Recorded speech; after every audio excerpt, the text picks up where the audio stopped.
Will Trump's tariff war make America great again or make adversaries stronger? The U.S. president moved first, including imposing 25% tariffs on steel and aluminum, with more on the way. As trade partners are left reeling, how much should others prepare for a trade war to come? And could it all backfire on the U.S. economy? I'm Einar Tangen. Today's Newsmaker is Trump's tariffs.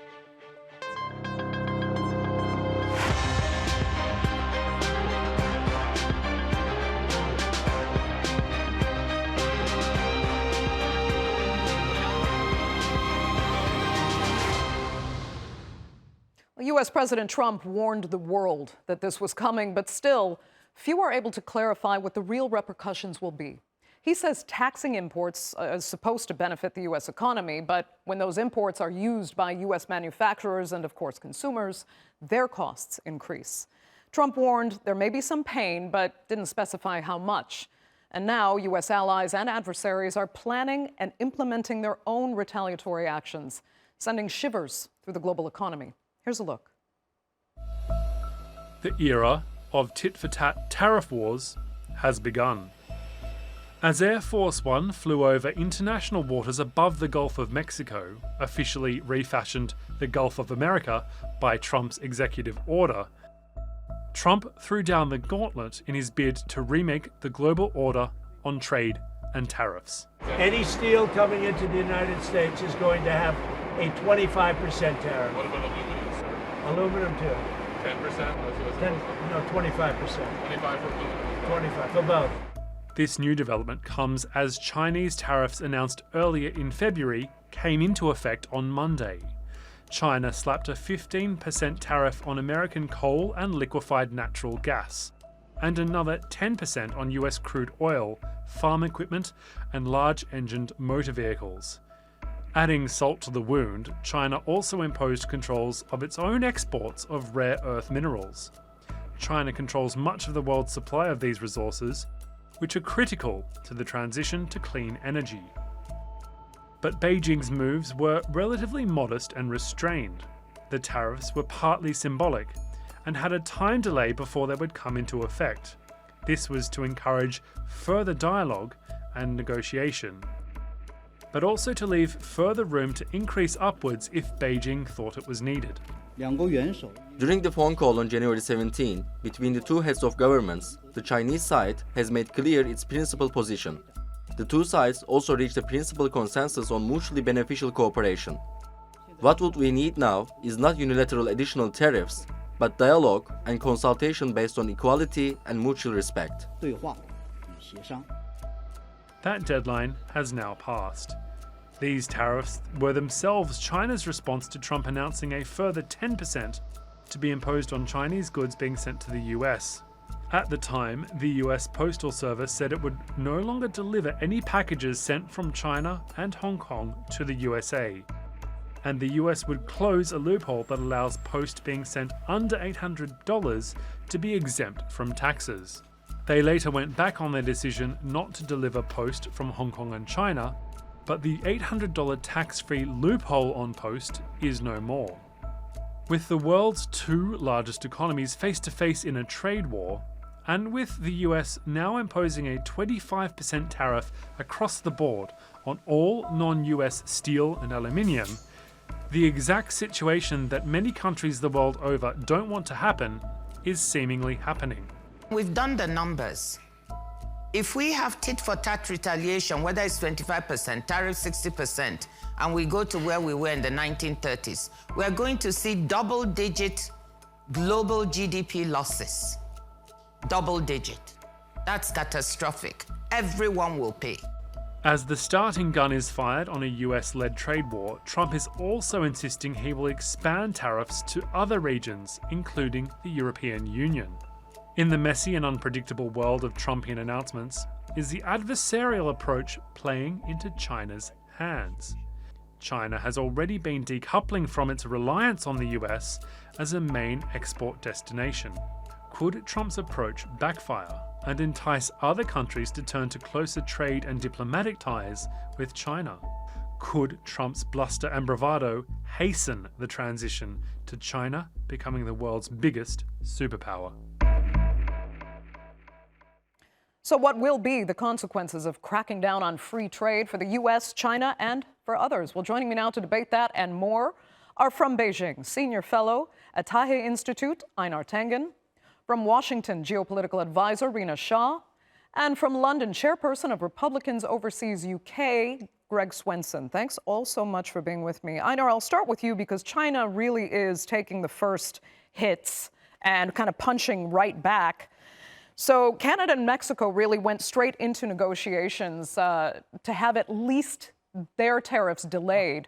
Why didn't China do the same and instead jump straight into the fight? Well, I think the market reaction. I mean, Donald Trump likes to put out a very strong, outrageous statement. He then likes to assess what happens. But the market really took a dump, and he's very sensitive to that. He's said in the past that he judges presidents on their performance in the market, and he basically called up, got in touch with both, and they offered exactly what they had done before. So he didn't really get anything additional out of it, but he wanted to move on. And then the next day, of course, there was a new white rabbit. Okay. I mean, explain the white rabbit, though. I was asking specifically about China being the only one not to try to negotiate, at least for a further delay, the way Canada and Mexico did. I mean, you've said before that China was actually ready for Trump this time. So is this, kind of what doesn't kill us makes us stronger moment for the Chinese economy? No, I mean, 2012, 60% of China's GDP is related to exports. Today, it's at 37%, and their exposure is 15% of 37% that goes to the U.S. So things have changed dramatically over the last kind of 8 to 12 years. And China has advanced in a lot of areas. They've been putting up with tariffs from the Biden administration. They've been, in essence, forced to homegrown their own technology because it was denied to them. And they have been increasing their trade with ASEAN and the rest of the global South and Central Asia. So they're prepared simply because they have friendly markets that are out there. It certainly will take a hit on the Chinese economy. They are being very careful. I mean, taking this to WTO, I mean, WTO can't issue a final decision because the U.S. will not allow any judges, any appellate judges, to be appointed. But they're biding their time. They want to see what he's up to, and quite frankly, he's doing so much damage to American relations. He doesn't really feel. I don't think China feels that much of a need to do much other than signal that they will not be a punching bag. Right. Okay. So Rina, you say. I mean, sorry. Einar is saying he's doing damage to American relations, but do you think he's doing real damage to the American economy through these, kind of extreme steps he's been taking? We said at the top that he had warned the world this was coming, but it still seems nobody was really prepared for the extent. Well, all you've got to do is rewind to 2016 when you hear Trump talk about being anti-China. You sort of trust that everything coming from his administration is going to be centered with that policy. I think now in Trump 2.0, this administration, I'm quite surprised that really the impact of his policies so far, though they've been quite outrageous in the past 2-3 weeks, and that's by design, of course, have not been stronger on China.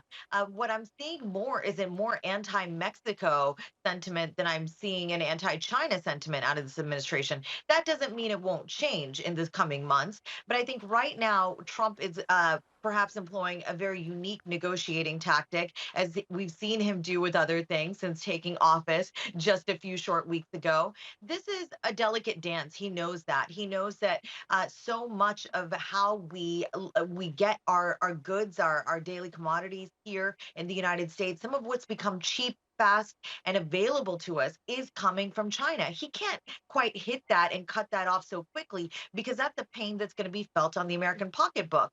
So again, he understands how important it is to go at this gingerly, and he can't be as bombastic with his anti-China policy as he says he's going to be all this time. I mean, this is a very different Trump we're looking at, and one that might just surprise us when it comes to how he deals with China this term.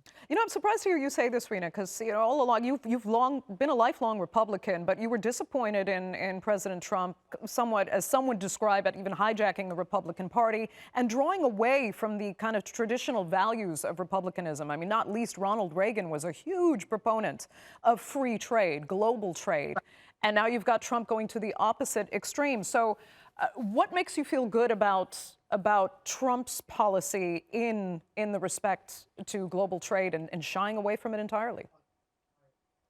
Well, one thing that's really changed is truly how American millennials like me, elder millennials who are trying to raise families, how we see our place in the world. We feel that the America that we have inherited from our parents, and particularly the boomers in America, has been a devastated America, one that's no longer as prosperous as it was when I was perhaps born and raised in the 80s. So the comparisons to what Reagan was doing just don't hold. Does that mean that I'm hot for how Trump does everything now? Absolutely not. But I'm willing to give it a chance this time because I watched how the Biden administration perhaps wasn't as truthful with the American public as it could have been. We were told that the economy was fine, fine, fine.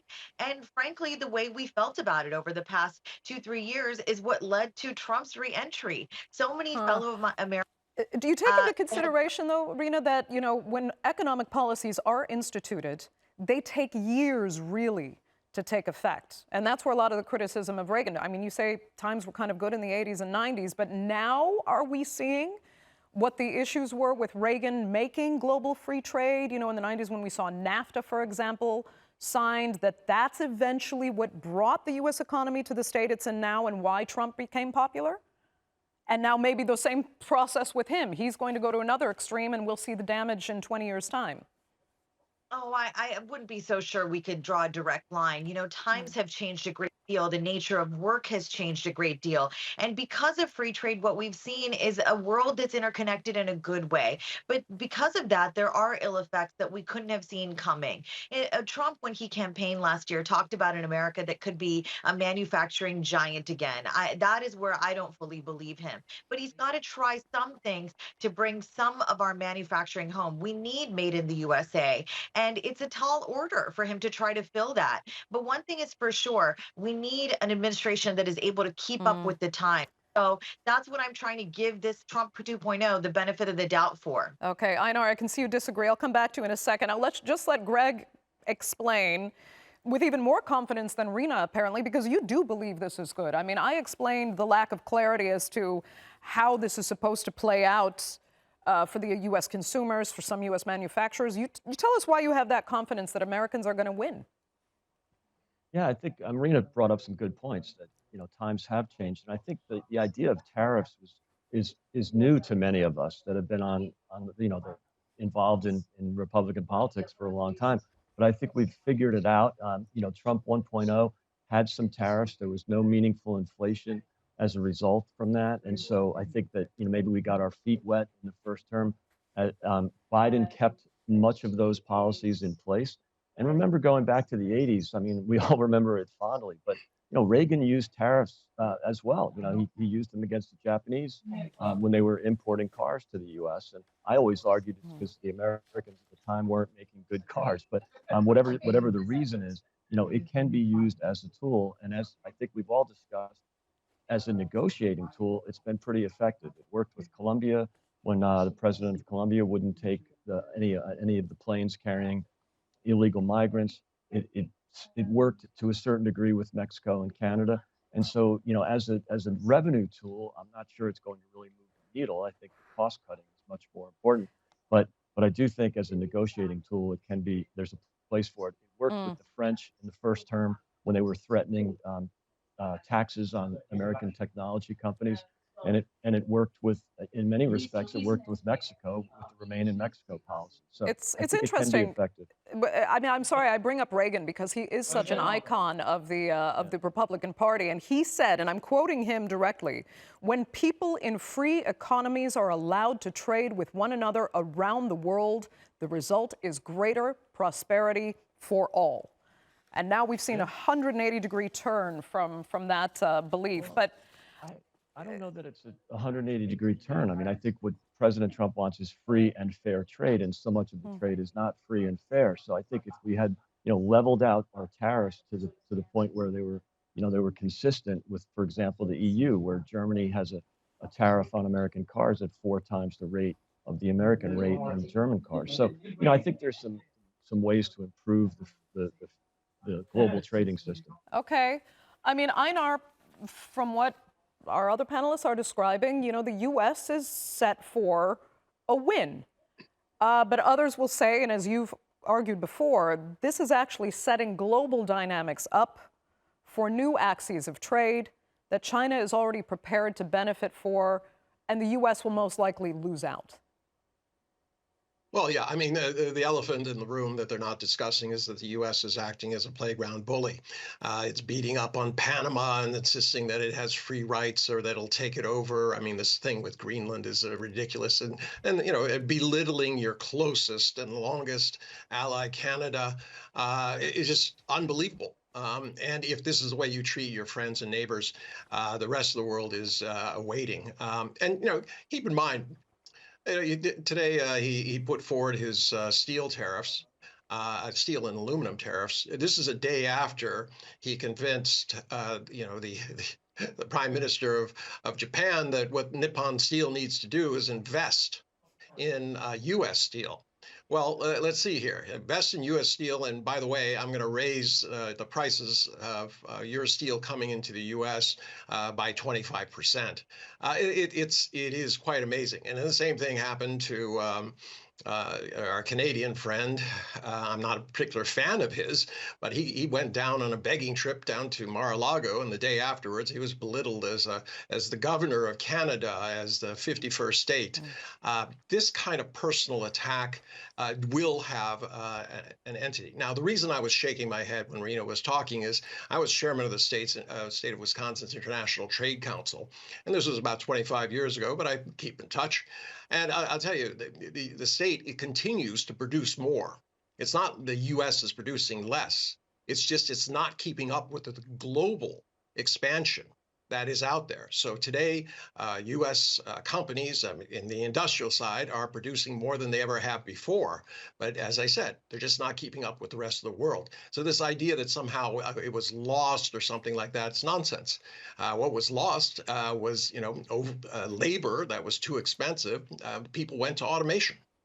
And do you think tariffs then, and the way Trump plans to manage the U.S. economy going forward, will help or hurt those manufacturers you're talking about in the state of Wisconsin that are producing more, but are they going to take a hit for this, or could this work for them too? Oh, no, it's going to take a hit for them. I mean, this is what's so puzzling. He wants to encourage people to invest in the United States and to build factories. So what does an import tariff on all steel and aluminum do? It raises the cost for American producers who use steel and aluminum. Now, if they try to export anything that they do, it's 25%, at least to the extent that they're using steel or aluminum, more expensive. How does that make us more competitive? How does that even make sense? And remember, no country is paying these tariffs. It's being paid by the American taxpayers ultimately, because part of those additional costs are going to be passed on when people buy cars or anything with aluminum, from tin cans to whatever. It's just going to increase costs for Americans. And the Americans didn't elect Trump. They didn't believe in Harris's economic plan, and I can understand why. Biden had a tin ear as to what was actually happening in America, but they elected Trump to take control of the economy, not raise prices. Okay. I mean, Rina, do you think American consumers are prepared, genuinely prepared for whatever pain Trump warned could come? And there's also the issue of, now that China has also imposed its own tariffs, the U.S. coal industry, West Virginia, an already struggling, one of the poorest states in the nation, is now looking at some punishment for this tariff program themselves.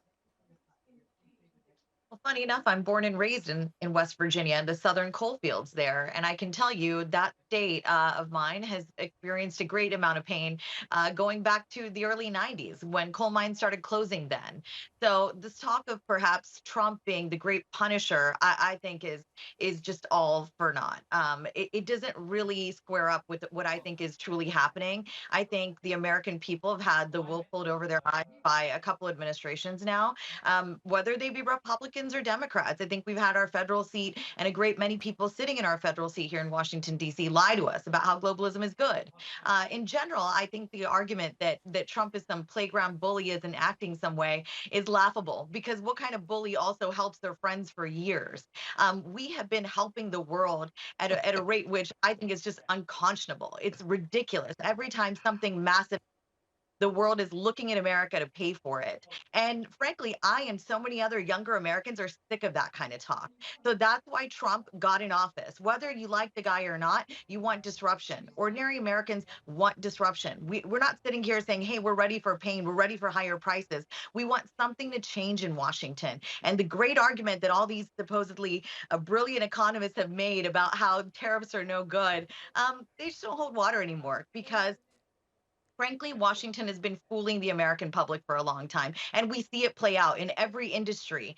And in the private sector, what we're seeing are people finally kneeling and saying, maybe we ought to go in and help the public sector. That's why you saw all those tech giants, those billionaires sitting there at Trump inauguration, because they're not just being asked to come to the table to talk about what they're working on this time. They're being read in and asked to lead, and that's very different. So I think that's what generally Americans want to see, something change in Washington. It's happening at a rate that But they might see the change. We just don't really know the ultimate cost yet. So it's a bit of a gamble, as we've mentioned in our own title here. We'll see. But Greg, let me come to you. Einar, hold your thoughts. I know you disagreed with a lot of what you heard there. But Greg, I need you to explain, the undoing in Trump's first term. He went on and on about the North America Free Trade Agreement, known as NAFTA, how it was killing America. So he made a point of renegotiating that agreement for U.S. benefit. He created USMCA, the U.S.-Mexico-Canada Agreement. It took effect during his first term. Everyone thought that laid out how the U.S.-Mexico-Canada trade relationship will function.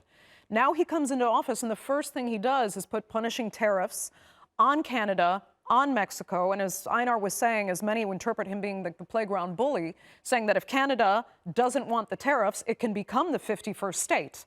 Then it won't have tariffs. I mean, is that fair when he already said the deal was there to manage this trade relationship? Look, I think Rina brings up a great point. It's a different world now. People have grown frustrated with the kind of polite Republicans, the country club Republican of the past. But this is from Trump's first term. Right. Of course, and I think he's learned a lot since then. And also you have, now it's 8 years later, you've got Canada spending 1% of their GDP on defense when, the requirement in NATO is 2%. They're not even attempting to get to that target. Trudeau's been, critical of a lot of issues in the U.S., but, freeloading off the American taxpayer for defense and security is not something that President Trump wants. And so, and I think voters agree with that. So that's been really clear. And with Mexico, there's very little cooperation on the border. In the first term, he had to remain in Mexico policy. It was very successful. And then you've just had an outrageous amount of illegal migrants coming into the country, as well as fentanyl that's killing 80,000 Americans a year. So I think if there's a risk of tariffs taking place, not just the threat of tariffs, but the actual tariffs, I think Americans, and we've talked to a lot of voters, they're willing to pay a little bit more for their Mexican coffee beans or a little bit more for Canadian maple syrup if they don't have convicted felons living in their neighborhoods in the sense that, and they're in every town in America has become a border town, thanks to Biden. Okay, Einar, just 2 minutes left. Go ahead. Okay, so there's so much to bite into there. I mean, this idea that all these immigrants are in fact convicted felons waiting to prey on you is nonsense, and you should know better than to say such things. But the fact is that Trump will continue to try to extort as much as he possibly can from anybody he sees as weak, and this is the way it's going to go, and it's going to ruin our standing in the United States. If people wanted higher, were willing to take higher prices at the regular level, they would have just voted Harris in. They are real pain. 70% of Americans felt they're leading a life of paycheck to paycheck. Don't tell me they want to pay more for their coffee. It sounds more like your kind of people as opposed to the people you're supposed to represent, those who are at the bottom, who actually voted for Donald Trump. And this idea that somehow this is all malarkey, that, tariffs are a wonderful thing, that's really incredible. Tariffs are paid for when they reach the United States by those who import them, and the costs have to be passed on. And if you don't understand that, you really don't have any sense of economics. Einar, quickly, do you fear though? Okay, Rina, go ahead. No, most of us get that. We just want disruption. That's all. Disruption to what end? Nice. Yeah. I mean, there's too much to gamble here. People want to change in what's happening. That's why they didn't vote for Harris again, because she was going to be a continuation of Biden. I mean, to act like the average person doesn't understand what a tariff is when we can all have Google is silly. This is the elites. They know what tariffs are, but we don't know what the impact will really be. And what a tariff is. Good heavens. Help yourself out. Okay, Rina, that will have to be the final word. Unfortunately, we're completely out of time for this edition of the Newsmakers. I'd like to thank all three of my panelists so much for being with us. There's so much more still to talk about. I'm sure we'll rejoin you again when we see how this develops. But thanks for being here on this edition, and thanks to our viewers, of course, for joining us. Remember, you can follow us on social media, and do be sure to subscribe to our YouTube channel. I'm Andrea Sankey. We'll see you next time.